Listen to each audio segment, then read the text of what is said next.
I wake up to this motherfucker on Monday morning and it says Titans for the sweep with all laughing. And he called it. Fuck! Play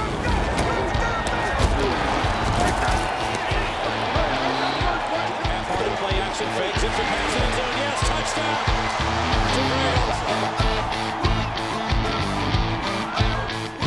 Hi, and welcome to Geno's Picture, as my fans are calling me this week Crash, after Daddy donned his first collar of the season last week, and I did not say last. Going 0 for 4 in the video to drop to 10 and 14 on the season, and crashing down to 42% against the spread. But if you were a real fan, and of course you are, or you wouldn't be here, how many times have I told you that my best joke of the video rarely, if ever, covers? So I don't know if you knew which of the 3 picks I gave you last week to fade first. The Redskins switching backdoor covers for ones covered in smallpox. Our sea goose is cooked. And what's up this guy's ass as I pointed to a queer? Are you out of your mind? They're still fucking hysterical to me. Oh, they didn't cover. Who cares?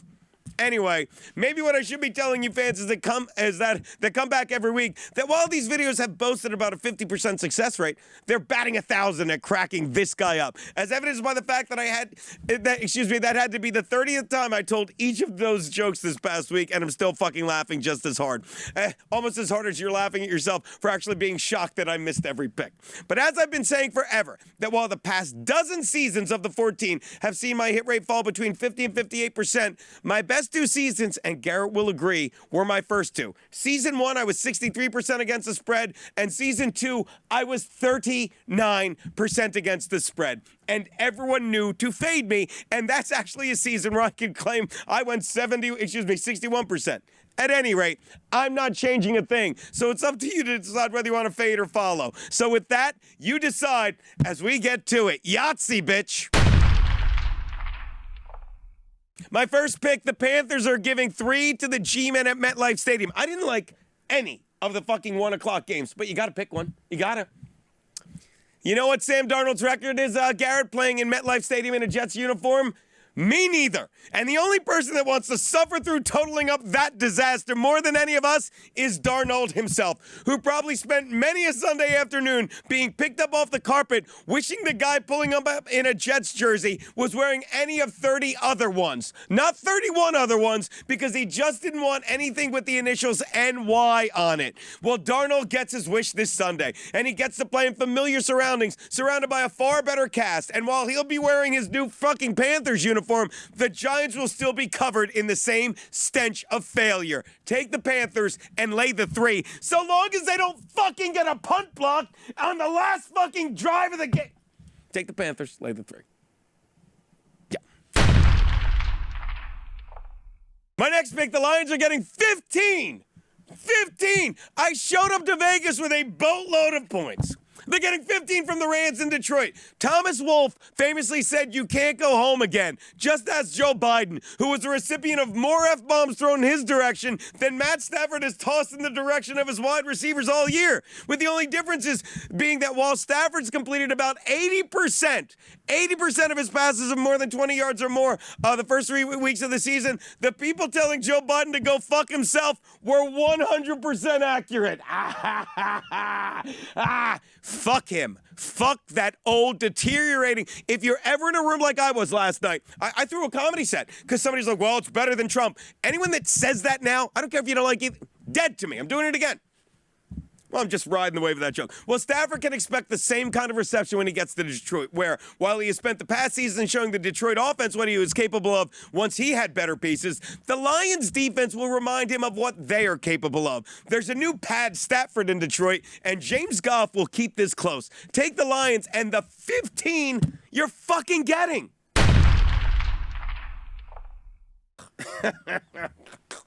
I'm going to laugh now, so I don't laugh. Okay, ready? The Colts are getting 4 from the Niners in San Francisco. In his last 3 games, Carson Wentz has played well enough to have gone 3-0, but his Colts aren't. They're fucking They're not surprisingly 2-1 after drafting this guy, Georgia kicker Rodrigo Blankenship, a kid that looks less like an NFL kicker and more like Mickey Rooney's character in Breakfast at Tiffany's, Mr. Uniyoshi. On the picture. In all honesty, I blame head coach Frank Reich for his missing what would have been the game-winning 47-yard field goal at the end of regulation in Week 5's overtime loss to the Ravens. You know why?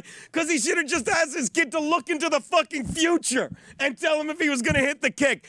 Look at this kid. How can you respect an NFL kicker that looks like this? The only time anyone's going to call this kid mister is if it's followed by Magoo. You're putting your money on these big... What is wrong with... Meanwhile, in his last 3 games, Jimmy Garoppolo has played poorly enough to lose his fucking job to Trey Lance, who, much like the aforementioned Blankenship, is learning on a curve. This is all I'm good at. This is all I'm good at. I wrote this morning in a double-parked car. Oh, I forgot to fucking call Mark. Oh, he's dead. I like the Colts to steal a win here, but either way, take the Indy and the 4 you're getting.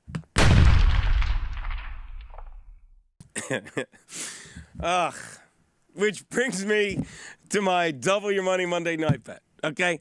The Seahawks are getting 5 from the Seahawks. Who does this? The Saints in Seattle. They still wouldn't cover. Wow, Jameis Winston versus Geno Smith. Am I crazy, or would this have been a great game last season? Because the NFL wouldn't have had to explain why nobody fucking showed up to watch it. Kidding, of course. There's no need to explain what a dud this is going to be to the NFL. As in a game absolutely nobody asked for, 2 former first-round picks who've backed their way into starting jobs will face off against each other. I'm not sure what is louder, the beeping sound made by these two as they go in reverse through their careers, or the incredibly loud bleeps NFL film has to dub over every game after they throw pick after pick. Look for a close game here, because there will be action on the field on every play, and I literally mean on the field, as the only thing hitting the ground more often than these two terrible QB's asses will be their errant passes. In all honesty, I should probably go watch this game with my big brother, okay, who is nuts about the Seahawks as I am the Chargers. That way, he can really fucking lay into yelling, "What the fuck, Geno?" on every fucking play Smith misses. Not to mention, I wouldn't be surprised if the Sea Goose cook up a late W. I love that joke. I love it so much I didn't call Nassim a faggot this week. Oh, I did. Take Seattle and the 5 you're getting. Those are Geno's picks. Our Sea Goose is cooked.